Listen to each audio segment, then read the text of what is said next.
اعوذ باللہ من الشیطان الرجیم بسم اللہ الرحمن الرحیم الحمد للہ رب العالمین والصلاة والسلام علی اشرف الانبیاء والمرسلین خاتم النبیین رحمۃ للعالمین ابی القاسم محمد وآلہ الطیبین الطاہرین المعصومین المظلومین لا سیما امیر المؤمنین غالب کل غالب مطلوب کل طالب علی ابن ابی طالب علیہ الصلاۃ والسلام ولعنۃ اللہ علی اعدائہم اجمعین اما بعد قال رسول اللہ صلی اللہ علیہ وآلہ وسلم انا مدینۃ العلم وعلی بابہا صلوات پڑھیں محمد وعلی محمد۔ باب العلم کی جانب سے باب العلم کے سلسلے میں محفل، لہذا آفتاب شریعت سے بھی آپ نے کسی حدیث کے ذیل میں کچھ چیزیں سماعت فرمائی، اسی سلسلے کو آگے بڑھاتے ہوئے انتہائی اختصار کے ساتھ کچھ باتیں مولائے متقیان کے حوالے سے۔ یقیناً بہت ہی خوشی اور مسرت کا موقع اس کائنات عالم میں مولائے متقیان امیر المومنین حضرت علی ابن ابی طالب علیہ السلام کی ذات گرامی وہ ذات ہے کہ جو پوری انسانیت کے لیے مکمل آئیڈیل ہے۔ ایسا نہیں ہے کہ امیر المومنین صرف شیعوں کے لیے یا صرف مسلمانوں کے لیے یا کسی خاص گروہ کے لیے آئیڈیل ہوں، نہیں، بلکہ اگر انصاف سے امیر المومنین کی زندگی کو دیکھا جائے، وہ ذات گرامی آج بھی پوری انسانیت کے لیے آئیڈیل ہے۔ اس نے زندگی کے ہر رخ پر، زندگی کے ہر موڑ پر، زندگی کے سلسلے میں جتنے بھی رخ قابل تصور ہیں، ان تمام چیزوں میں دنیا کے سامنے وہ آئیڈیل پیش کیا جس کی نظیر رہتی دنیا تک سامنے نہیں آ سکتی ہے۔ اور پھر امیر المومنین کے فضائل و کمالات میں، بہرحال وقت نہیں اس لیے بقیہ چیزوں کو چھوڑتے ہوئے، ایک بہت بڑی فضیلت جس کی جانب خود پیغمبر اکرم نے ارشاد فرمایا اور جو حدیث میں نے پیش کی ہے، انا مدینۃ العلم وعلی بابہا، یعنی یہ فضیلت کہ میں شہر علم ہوں اور علی اس کا دروازہ ہے، میں علم کا شہر ہوں اور علی اس کا ذریعہ ہے۔ یہ خود ایک بہت بڑی فضیلت جس کی جانب پیغمبر اکرم ارشاد فرما رہے، اور پھر ایک جملہ بھی ہے کہ من اراد البیت فلیأتها بالباب، اس مفہوم کی کہ جو بھی کسی بھی گھر تک پہنچنا چاہتا ہے، کہیں بھی رسائی حاصل کرنا چاہتا ہے یا کہیں بھی پہنچنا چاہتا ہے، تو اس وقت تک نہیں پہنچ سکتا جب تک دروازے پہ نہ آ جائے۔ یہ پیغمبر اکرم کی ایک حدیث شریف اور اس کے بعد یہ جملہ اس بات کی دلیل تھی کہ اگر نبی والے اسلام کو پہچاننا ہو تو اس کا تنہا راستہ علی ابن ابی طالب کی ذات ہے۔ اگر نبی کے پیغام تک پہنچنا ہو، اور پھر یہ بھی ایک حقیقت ہے کہ آج اسلام کے سلسلے میں سب سے بڑا المیہ یا اسلام کے سلسلے میں مختلف تصورات کا سامنے آ جانا، اس کی ایک بہت بڑی وجہ یہ تھی کہ چونکہ در علی کو چھوڑ دیا گیا، لہٰذا جس کے پاس جیسے افکار تھے اس نے اس کو اسلام بنا کر پیش کر دیا۔ اور پھر اسلام کے ساتھ سب سے بڑا المیہ یہ ہوا کہ اگر اسلام کو، یا یہ کہا جائے مسلمانوں کو اسلام کے ذریعے سے پہچانا گیا ہوتا تو شاید اسلام کے سلسلے میں یہ تصور ہمارے ذہنوں میں نہ آتا جو آج ہے۔ آج دنیا نے چونکہ مسلمانوں سے اسلام کو پہچاننے کی کوشش کی، لہٰذا مختلف تصورات اسلام کے سلسلے میں ذہنوں میں آ گئے۔ آپ سوچئے مولائے کائنات امیر المومنین جیسی ذات گرامی، جس کی ولادت خود ساری چیزوں کے ساتھ ساتھ خود ولادت جس کے لیے معجزہ ہو۔ یوں تو بہت سے لوگوں کے کمالات بیان ہوتے ہیں، بہت سی قصے کہانیاں بھی انسان کے ذہنوں میں ہوتی ہیں، اکثر لوگ یہ سوچتے ہیں کہ یہ تو بیان کی ہوئی بات ہے، لیکن امیر المومنین کا ایک معاملہ ایسا ہے کہ ایسا نہیں کہ صرف اپنوں کے کہی ہوئی باتیں ہوں یا جذبات میں کہہ دی گئی وہ باتیں ہوں، نہیں، بلکہ امیر المومنین اس ذات کا نام ہے کہ جس کے سلسلے میں جتنے کمالات کا تذکرہ ہوتا ہے سب حقیقت ہیں۔ یہ خود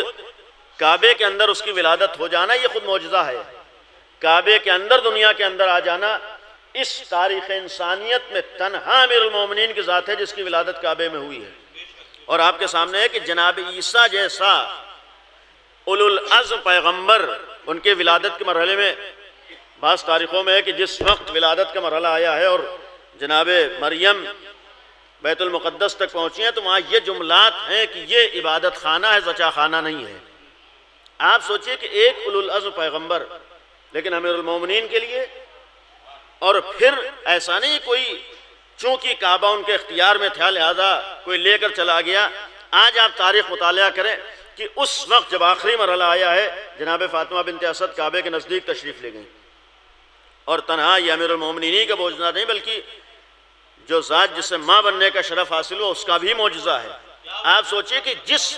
دیوار کے پاس آخری مرحلے میں کوئی خاتون کھڑی ہو اور وہ دیوار شگافتہ ہو رہی ہو، دیوار شق ہو رہی ہو، دیوار پھٹ رہی ہو، کیا تصور کیا جا سکتا ہے کہ کوئی عورت کوئی خاتون اسی عالم میں کھڑی رہے؟ نہیں، خود یہ مولائے کائنات کا ایک بہت بڑا معجزہ کہ جس وقت آخری مرحلہ آیا ہے دعا کر رہی ہیں کہ پروردگار میری مشکل کو آسان کر دے، اسی وقت دیوار پھٹی ہے، دیوار شگافتہ ہوئی اور جناب فاطمہ بنت اسد کعبے میں تشریف لے گئی، اور 1-2 گھنٹہ نہیں بلکہ 3 دن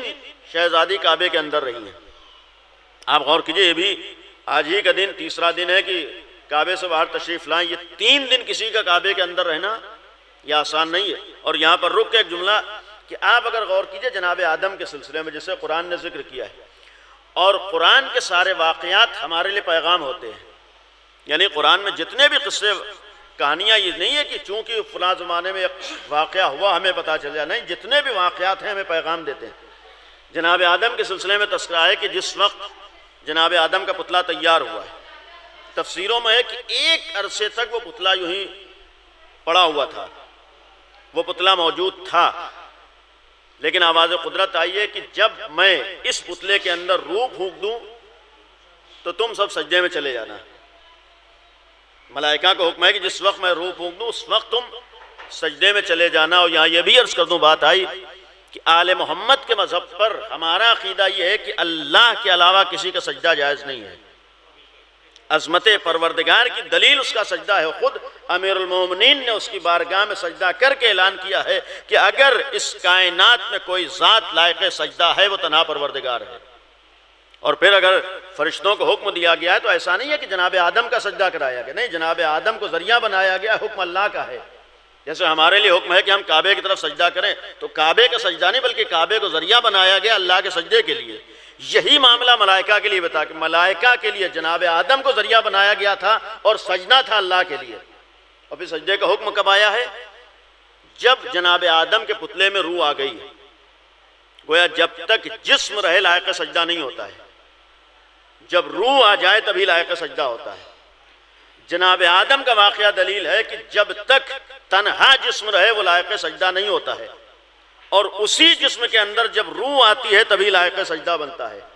آپ کے سامنے تاریخ کعبہ ہے، کعبہ موجود تھا، 2 نبیوں کو بنایا ہوا تھا لیکن لائق سجدہ نہیں ہوا ہے۔ جب اس کعبے کے اندر روح کعبہ آ گئی تب حکم دیا جا رہا ہے کہ اب کعبے کی طرف سجدہ کرو۔ اور شاید یہی وجہ ہے کہ پیغمبر اکرم کی ایک مشہور و معروف حدیث کہ پوری زندگی بھی تم اگر عبادت میں گزار دو تو یہ عبادت اللہ کی عبادت میں اللہ کی بارگاہ میں عبادت نہیں کہی جائے گی، اس لیے کہ عبادت اس وقت تک عبادت ہے ہی نہیں جب تک روح عبادت نہ پائی جاتی ہو۔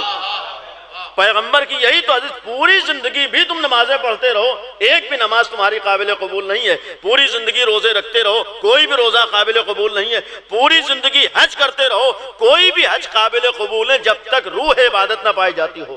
سوال کرنے والوں سوال کہ اللہ کے رسول وہ روح عبادت کیا ہے؟ کہا جب تک تمہارے دل میں علی ابن ابی طالب کی محبت نہ ہو اس وقت تک کوئی عبادت اس کی بارگاہ میں قبول نہیں ہوتی۔ صلوات پڑھ دیں محمد و آل محمد۔ تو اس ذات گرامی کا ایک بہت بڑا کمال امیر المومنین کا عالم ہونا تھا۔ بس سمیٹتے ہوئے بات کو کہ مولائے کائنات کا عالم ہونا یہ خود امیر المومنین کے لیے بہت بڑی فضیلت تھی، اور اس کی دلیل بھی ہے کہ آپ غور کریں قرآن کریم میں ایک مرحلہ سورہ مبارکہ رعد،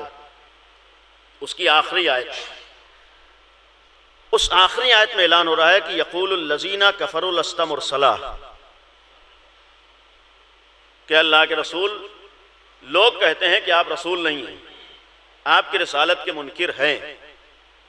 آپ ان سے کہہ دیجئے قل کہ میری رسالت کے دو گواہ ہیں۔ آپ غور کیجئے کہ اس قرآن کریم نے بہت بڑی فضیلت کی جانب اشارہ کیا ہے۔ معاملہ ہے پیغمبر کی رسالت کا اور اعلان خداوند عالم کی طرف سے کہ لوگ کہتے ہیں کہ آپ رسول نہیں ہیں، آپ کہہ دیجئے کہ میری رسالت کے دو گواہ ہیں۔ ایک گواہ قل کفا باللہ شہیدن بینی و بینکم، ایک تو وہ خدا ہے جو ہمیشہ سے اور ہمیشہ رہے گا، اور ظاہر سی بات ہے کہ معاملہ پیغمبر کی رسالت کا ہے، پیغمبر کی نبوت کا ہے۔ خود پیغمبر اپنی نبوت کے گواہ ہو نہیں سکتے، خود نبی کریم اپنی رسالت کے گواہ ہو نہیں سکتے، اور یہ بھی ایک عجیب و غریب معاملہ ہے کہ قرآن کریم نے نام نہیں لیا ہے۔ ایک سوال اکثر ذہنوں میں پیدا ہوتا ہے کہ قرآن میں کہیں بھی آل محمد کا نام نہیں ہے۔ نام نہ ہونے کی ایک وجہ یہ بھی ہے کہ اگر نام لے کر کمالات کے جانب اشارہ کیا گیا ہوتا تو بہت سے اس نام کے پیدا ہو گئے ہوتے۔ قرآن کریم نے اگر آل محمد کا نام لے کر ان کے کمالات کا تذکرہ نہیں کیا تو اس کا ایک راز یہ ہے کہ اگر نام لیا جاتا تو بہت سے جھوٹے دعوے دار پیدا ہو جاتے۔ قرآن کریم نے جگہ جگہ صفات و کمالات کو پیش کیا ہے کہ اگر تم اس منصب کے حقدار بننا چاہتے ہو، آؤ اپنے اندر وہ صفت پیدا کر لو، تم اس آیت کے مخاطب قرار پا جاؤ گے۔ اس لیے کہ نام رکھ لینا آسان ہوتا ہے، لیکن صفت کا اپنے اندر پیدا کرنا، اس آیت میں بھی جہاں اللہ اور رسول کے بعد کسی تیسرے کو پہچانوایا گیا، یا یہ کہا جائے کہ اللہ اور رسول کے بعد اس کائنات میں تیسری ذات کو دنیا کے سامنے پیش کیا گیا، جس صفت کے ذریعے بیان کیا جا رہا ہے وہ صفت آپ کے سامنے ہے۔ قل کفا باللہ شہیدن بینی و بینکم ومن عندہ علم الکتاب، وہ تیسرا وہ ہے کہ جس کے پاس پورا علم پایا جاتا ہے، جو مکمل طور پر ہر چیز کا عالم ہے۔ یہ میں نے اس لیے عرض کیا کہ خداوند عالم کی نگاہ میں بھی اگر کسی انسان کی سب سے بڑی فضیلت جو قابل ذکر ہے اس کا عالم ہونا ہے، پروردگار عالم کی نگاہ میں بھی اگر کسی انسان کی بہت بڑی فضیلت اللہ اور رسول کے بعد جو قابل ذکر ہے اس کا عالم ہونا ہے۔ اور پھر امیر المومنین کے علم کے سلسلے میں یہ خود دعوی سلونی اس بات کی دلیل ہے کہ اس 1400 سال میں مولا کائنات کے مقابلے میں کوئی نہیں آ سکا ہے۔ کتنے واقعات آپ کی نگاہوں کے سامنے، سوال کرنے والے سوال کے لئے مولا آپ سے کتنے سوالات کیے گئے، مختلف طریقے سے، مختلف انداز سے، مختلف زاویے سے، کبھی بھی آپ نے سوچا نہیں، کبھی بھی آپ نے غور و فکر نہیں کیا۔ تو مولا نے پلٹ کے سوال کیا تھا کہ یہ بتاؤ تمہارے ہاتھ میں انگلیاں کتنی ہیں؟ اس نے کہا کہ مولا 5 ہیں۔ امام نے فرمایا کیوں سوچا نہیں؟ تو اس نے جواب دیا تھا آقا یہ کوئی سوچنے کی چیز ہے،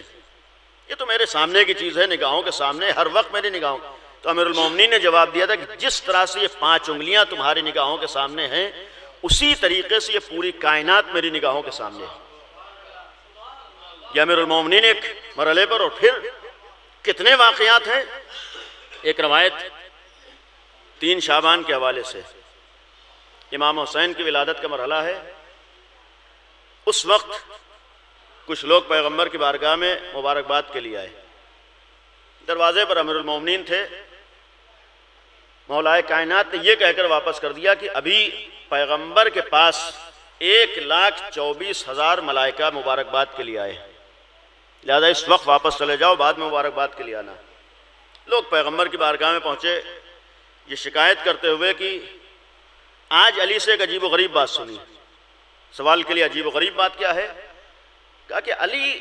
جب ہم آپ کے پاس مبارکباد کے لیے آئے تو علی نے یہ جملہ کہا کہ پیغمبر کے پاس 1,24,000 ملائکہ ہیں۔ کہ علی کو کیسے معلوم ہوا کہ 1,24,000 ملائکہ تھے؟ یعنی لوگوں نے اعتراض کیا علی کو معلوم کیسے کہ 1,24,000 ملائکہ آپ کے پاس ہیں؟ یہ علی نے گن کیسے لیا؟ تو پیغمبر نے مولا کائنات کو بلایا اور بلا کر سوال کیا کہ لوگوں کا یہ اعتراض کہ تم کو کیسے معلوم کہ اس تعداد میں میرے پاس ملائکہ ہیں؟ تو امیر المومنین نے جواب دیا جسے تاریخ نے لکھا ہے کہ اللہ کے رسول، چونکہ میں نے آپ کے پاس سے 1,24,000 زبانوں میں گفتگو سنی، جس سے میں نے سمجھ لیا کہ آپ کے پاس آنے والے فرشتوں کی تعداد 1,24,000 ہے۔ یہ آسان منزل نہیں ہوتی۔ دیکھیے بہت سے لوگوں کے کمالات بیان کر دینا عقیدت کی بنیاد پر، جذبات کی بنیاد پر، یہ اور ہے لیکن مولا کائنات کے سلسلے میں ایسا نہیں ہے کہ صرف جوش عقیدت میں جتنے بھی واقعات امیر المومنین کے سلسلے میں، جناب عمار، اور یہ بھی ایک روایت جناب ابو ذر سے بھی ہے کہ امیر المومنین جناب عمار کے ساتھ ایک صحرا سے گزر رہے ہیں اور وہ صحرا پورا چیٹیوں سے بھرا ہوا ہے۔ آپ انصاف سے بتائیے، گھر کے کونے میں اگر تھوڑی سی بھی چیٹیاں نکل آئیں تو عام انسان کے لیے اس کا گننا آسان نہیں ہوتا ہے، اور اگر کہیں پورا صحرا لقدق صحرا ہو، چیٹیوں سے بھرا ہوا ہو، کیا تصور کیا جاتا کہ کوئی عام انسان اسے گن لے؟ اس موقع پر جناب عمار نے ایک جملہ کہا ہے، اور یہ بھی ایک حقیقت ہے کہ یہ کچھ افراد ایسے تھے جو معصوم اور امام کے مزاج کو پہچانا کرتے تھے۔ یہ ضروری نہیں کہ ہر جگہ جناب عمار یا جناب سلمان یا جناب ابو ذر جو سوالات کرتے تھے ان کو نہیں معلوم تھا کہ اس کا جواب کیا ہے۔ شاید یہ بھی وجہ تھی کہ امام کے جواب کو لوگوں تک پہنچانا چاہتے۔ عمار نے سوال کر لیا کہ یا علی، اس صحرا میں اتنی زیادہ چیٹیاں ہیں، اللہ کے علاوہ کس کو ان کی تعداد کا علم ہوگا؟ اتنی زیادہ جہاں چیٹیاں، اللہ کے علاوہ کس کو ان کی تعداد کا علم ہوگا؟ تو امیر المومنین نے مسکرا کر عمار کے سینے پہ ہاتھ رکھا اور ایک جملہ کہا کہ عمار، کیا تم نے قرآن کریم کی آیت نہیں پڑھی؟ وَكُلَّ شَيْءٍ أَحْصَيْنَاهُ فِي إِمَامٍ مُبِينٍ، کہ ہم نے ہر چیز کا احصاء امام مبین میں کر دیا ہے، ہم نے ہر علم امام مبین کو عطا کر دیا۔ کہا آقا ہم نے یہ آیت پڑھی ہے۔ کہے اے عمار، وہ آیت جو تم نے پڑھی ہے وہ امام مبین میں ہی ہوں۔ اور پھر ایک جو مسکرا کر امام نے فرمایا، عمار تم تو ان چیٹیوں کی تعداد کی بات کرتے ہو، علی تو یہ بھی بتا سکتا ہے کہ ان میں کتنے نر ہیں اور کتنے مادہ ہے۔ یہ خود مولا کائنات کا علم یہ ہمیں پیغام دے رہا ہے کہ اگر ہم اس عالم علی سے وابستہ ہیں، بس میں نے ختم کیا، آج اگر ہمارا باپ کسی منصب پر ہو، آج اگر ہمارے باپ کی کوئی شناخت و پہچان ہو، اگر ہمارا باپ کوئی پہچان چھوڑ کر گیا ہو اور ہم اس کے لائق اولاد اپنے کو سمجھتے ہوں، تو کم از کم یہ فکر ہوتی ہے کہ جو ہمارے باپ کی شناخت تھی اس کو باقی رکھا جائے، جو ہمارے باپ کی پہچان تھی اس کی حفاظت کر لی جائے، ہمارے باپ نے جس فیلڈ میں نام کمایا تھا کم از کم اس فیلڈ میں ہم کسی لائق ہو جائیں۔ ہوتا ہے ہر انسان کے ساتھ۔ آپ سوچئے کہ جب علی جیسی ذات سے ہماری نسبت ہو، تنہا تاریخ بشریت میں امیر المومنین اس ذات کا نام ہے جس کا نام اللہ کے نام کے اوپر ہے، اور اس کا ایک بہت بڑا راز یہ تھا کہ خالق کو اس وقت تک انسان نہیں پہچان سکتا جب تک اس کی نگاہ میں خالق کا کوئی نمونہ نہ ہو۔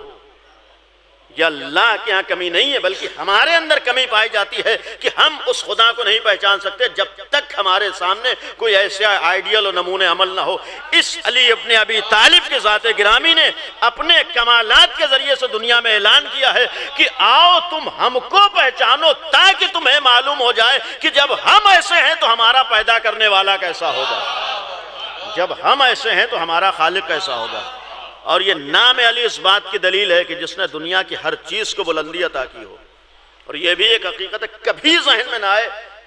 کہ فلاں فضیلت کی وجہ سے امیر المومنین کے کمالات میں اضافہ ہوا ہے، فلاں چیز کی وجہ سے امیر المومنین کے مرتبے میں اضافہ ہوا۔ ہرگز نہیں، کسی فضیلت نے مولا کائنات کے کمالات میں اضافہ نہیں کیا، بلکہ اگر کوئی چیز فضیلت بنی ہے تو اسی وقت بنی ہے جب در علی سے وابستہ ہو گئی ہے، ورنہ اس در سے وابستگی کے بغیر فضیلت کا تصور ہی نہیں۔ کائنات میں اگر کوئی چیز بلند کہی گئی اسی وقت کہی گئی جب علی سے وابستہ ہو گئی۔ اگر بلندی کا تصور ہے تو جب نام اس کا علی تھا اور اس نے اپنے علی ہونے کے ذریعے سے اس علی کو پہچانوا دیا کہ ہم علی ہیں تو ہمارے ذریعے سے اس علی اعلیٰ کو آ کر پہچانو، یہ علی نے ہمارے سامنے پیغام دیا ہے کہ ہم نے اپنے ذریعے سے اس علی اعلیٰ کو پہچانوا دیا۔ اب یہ تو تمہاری ذمہ داری، تم اپنے ذریعے سے کیسے علی کو پہچانواتے ہو۔ آج اپنے نام سے اپنے کو علی ابن ابی طالب کی طرف منسوب کر دینا آسان ہے، لیکن اس مولائے متقیان کے کمالات کو نگاہوں میں رکھنا۔ بس آخری جملہ ہے کہ امیر المومنین کی اگر بہت بڑی فضیلت ان کا علم تھا، ان کا عالم ہونا تھا، تو آج آل محمد کے دین میں اگر کوئی بہت بڑی خدمت ہے تو یہی خدمت ہے کہ اس پیغام کو دنیا میں عام کیا جائے کہ علی صرف یہ چاہتے تھے دنیا سے جہالت کا خاتمہ ہو جائے، امیر المومنین نے ایک موقع پر فرمایا کہ اگر دو چیزیں مجسم ہو کر میری نگاہوں کے سامنے آ جائیں تو سب سے پہلے میں انہیں قتل کروں گا. اگر دو چیزیں مجسم ہو کر میری نگاہوں کے سامنے آئیں سب سے پہلے میں انہیں ختم کروں گا. سوال کرنے والا سوال کیا وہ کون سی چیزیں ہیں؟ کہ یہ دو چیزیں جہالت اور غربت ہے. علی کا مشن یہ ہے کہ دنیا سے جہالت کا خاتمہ ہو جائے، علی کا مشن یہ ہے کہ دنیا سے غربت کا خاتمہ ہو جائے. جس امیر المومنین کا مشن ہی یہ ہو کہ دنیا سے جہالت کا خاتمہ ہو جائے، اور جس نے دنیا میں اس حد تک علوم کو پھیلایا ہو، جس کی تمنا تھی کون ہے جو مجھ سے علم کو حاصل کرے. امیر المومنین گریاں کرتے تھے، آپ کے سامنے ہے کہ صحرا میں جا کر کنویں کے اندر منہ ڈال کے اپنا درد دل بیان کرتے تھے کہ اس علی کے سینے میں علم ہے، کوئی لینے والا نہیں ہے. امیر المومنین کو حسرت تھی، اور یہی آپ سنتے رہتے کیسے کیسے لوگ آ کے سوال کرتے تھے. ایک نے آ کر سوال کیا، علی اگر آپ بہت زیادہ دعوے دار ہیں تو یہ بتا دیے ہمارے سر میں بال کتنے ہیں. تو امیر المومنین جواب کیا تھا، میں جواب تو دے سکتا ہوں لیکن اس کی تصدیق تیرے لیے سخت ہو جائے گی. میں بتا تو سکتا ہوں کہ تیرے سر میں کتنے بال، لیکن تو کیسے گنے گا. لیکن ایک ایسی چیز میں تجھے بتا دوں کہ جس سے تیرے لیے تصدیق آسان ہو جائے کہ تیرا بیٹا میرے بیٹے کو کربلا میں شہید کرے گا. یہ امیر المومنین جو دوسروں سے شکوہ کرتے ہوں کون ہے جو مجھ سے علم کو لے، جس کا سب سے بڑا درد دل یہ ہو کہ کوئی علی سے علم حاصل کر لے. ہر باپ کو اپنی اولاد سے کم از کم آج کے دور میں یہ تمنا ہوتی ہے کہ ہماری اولاد بھی کسی لائق بن جائے. اور اگر باپ نے کسی فیلڈ میں نام کمایا ہو، کسی فیلڈ میں آگے بڑھا ہو، تو یقیناً باپ کی حسرت و تمنا ہوتی ہے کہ ہماری اولاد کچھ نہ کچھ اس فیلڈ میں کارنامہ کر دے. آپ انصاف سے بتائیے کہ جس امیر المومنین نے علم کو انتہائی منزلوں تک پہنچایا ہو، کیا اس امیر المومنین کی تمنا یہ نہ ہوگی کہ ہمارے چاہنے والے علمی میدان میں کہاں تک پہنچے ہیں؟ کیا اس مولائے متقیان کی تمنا نہ ہوگی کہ ہمارے چاہنے والے،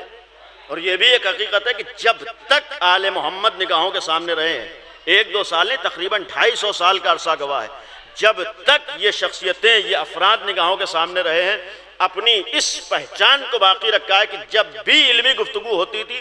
لوگ یہ کہنے پر مجبور ہوتے تھے کہ اگر کوئی عالم ہے تنہا یہی گھرانہ ہے. معصوم نے اپنی اس پہچان کو باقی رکھا ہے. 250 سال تک اس پہچان، کتنے موقع ایسے آئے، کتنے مرحلے ایسے آئے جس پہچان کو چھیننے کی کوشش کی گئی، لیکن آل محمد نے اس پہچان کو مٹنے نہ دیا. لوگوں کے زبانوں پر یہی جملہ تھا کہ اگر کوئی عالم ہوتا ہے تو صرف علی کا گھرانہ ہوتا ہے،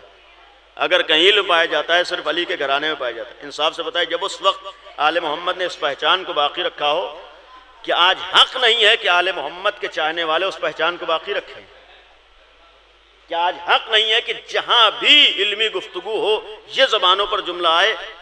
کہ علی کے چاہنے والوں کے در پر چلو، اس لیے کہ کوئی عالم ہوتا ہے تو علی کا چاہنے والا ہوتا ہے. یہ بھی در حقیقت،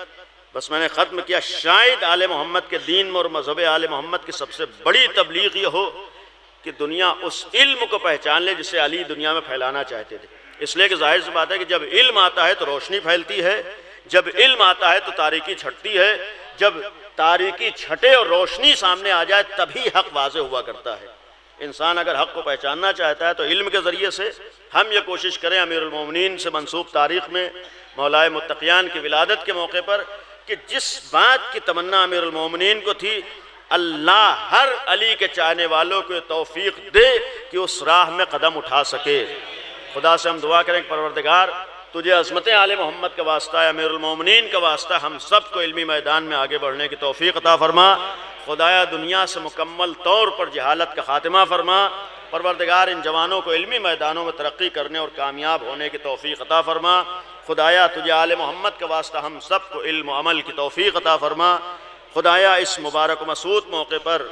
اسی مولود کا واسطہ حاضرین کے تمام دلی حاجتوں کو پورا فرما، صاحب خانہ کی تمام حاجات کو پورا فرما. پروردگار آل محمد کے چاہنے والے جہاں جہاں ان سب کی جان مال عزت و ناموس کی حفاظت فرما.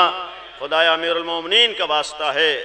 جو عدل کل تھا اس ذات کا واسطہ ہے، دنیا سے ظالمین کا خاتمہ فرما. پروردگارہ دنیا سے ظلم و جور کا خاتمہ فرما. پروردگارہ جو بھی دشمنان آل محمد ہیں خدایا ان سب کا خاتمہ فرما. پروردگار تجھے آل محمد کا واسطہ ہے، جب تک اس دنیا میں رہے امیر المومنین سے وابستہ رہے. خدایا جب اس دنیا سے جائیں تو امیر المومنین کی شفاعت ہم سب کو نصیب فرما، خدایا مولائے متقیان کو ہم سے راضی اور خوشنود فرما، پروردگارہ آل محمد کے سیرت و کردار پر عمل کرنے کی توفیق عطا فرما، خدایا دشمنان علی کے کردار و عمل سے دور رہنے کی توفیق عطا فرما، خدایا تجھے آل محمد کا واسطہ ہے صدیقہ طاہرہ کو ہم سے راضی اور خوشنود فرما، پروردگارہ تجھے آل محمد کا واسطہ ہے، دنیا ظلم و جور سے بھر چکی ہے، برائیوں سے بھر چکی ہے، اپنے وعدے کو پورا فرما اور اپنی حجت کے ذریعے سے دنیا میں عدل انصاف کو قائم فرما، خدایا ہم سب کو یہ توفیق عطا فرما کہ ہم بھی امام کے ساتھیوں اور ناصروں میں قرار پا سکیں، وتقبل منا انک انت السمیع الدعاء۔